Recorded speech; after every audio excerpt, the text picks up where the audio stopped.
எல்லாருக்கும் வணக்கம். Welcome to Chandra சமையலறை. இன்னைக்கு நம்ம என்ன செய்ய போறோம்னா டிஃப்ரெண்டா பிதுக்கும் பருப்புல மட்டன் போட்டு செய்ய போறோம். அது எப்படி செய்யணும்னு பார்க்கலாம் வாங்க.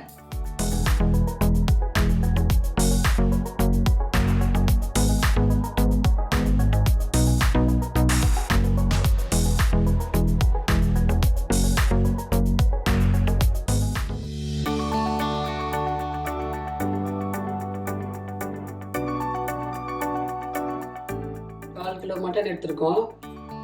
இதை குக்கரில் வச்சு கொஞ்சம் மஞ்சள் போட்டு கொஞ்சம் கல் உப்பு ஒரு 1 டம்ளர் தண்ணி ஊற்றி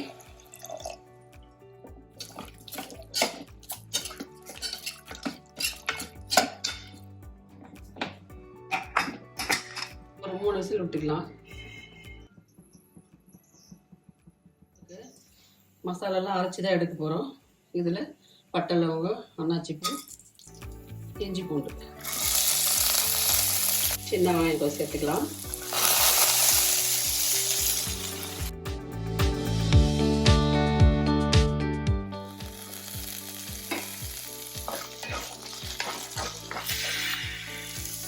அரை ஸ்பூன் சோம்பு, அரை ஸ்பூன் கசகசா, ஒரு தக்காளி நல்லா வதங்கிடுச்சு. இதை ஆற விட்டு நல்லா அரைச்சி எடுத்துக்கலாம்.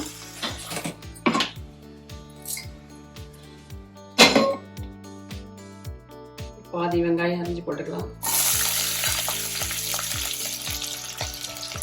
2 பச்சை மிளகாய், பட்டை, லவங்கம், கருவேப்பிலை போட்டுக்கலாம். தக்காளி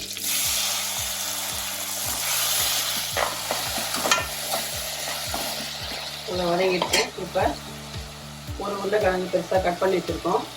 இதை சேர்த்துக்கலாம். 2 பச்சை கத்திரிக்காய்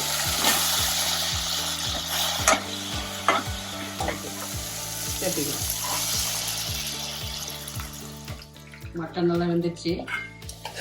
இது 2 ஒன்றா போட்டால் இப்போ மட்டன் லேட் ஆகும். அதனால் இப்படி ஒரு 3 விசில் விட்டு இதெல்லாம் சேர்த்துக்கலாம். இதே 2 3 சேர்ந்து நல்லா வேகும். நல்லா வதங்கிடுச்சு. இப்போ மசாலா சேர்த்துக்கலாம். அரைச்சி மிளகாய் தூள் இது ஒரு 2 ஸ்பூன் சேர்த்துக்கலாம். தேவையான அளவு உப்பு, அது வீட்டில் அரைச்சது இது 1 ஸ்பூன் சேர்த்துக்கலாம்.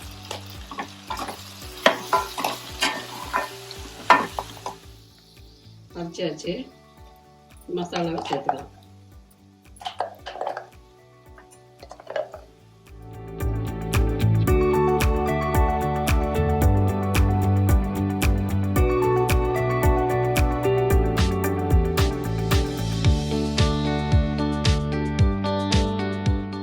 ஸ்மெல் இப்பே தூக்குதே. ஆமாம், அரைச்சி ஊற்றினாதான் வாசனை சூப்பராக இருக்கும். பிதுக்கம் பருப்புன்னு என்னம்மா? பிதுக்கும் பருப்புன்னா மொச்சக்கொட்டையில் வரது தான் பிதுக்கும் பருப்பு. மொச்சக்கொட்டை உரிக்கிறோம் இல்லையா காயில், மொச்சக்காயில், அது ஊற வச்சுட்டு அது பிதுக்கி எடுத்துடணும். அதில் எடுத்து தோல் நீக்கணும்.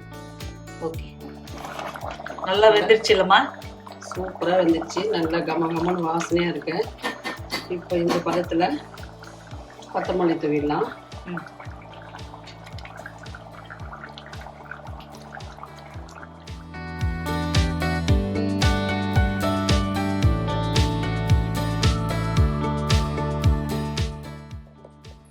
இதே மாதிரி வீட்டில் ட்ரை பண்ணி பாருங்கள். ட்ரை பண்ணிவிட்டு கமெண்ட்டில் சொல்லுங்கள். தேங்க்யூ.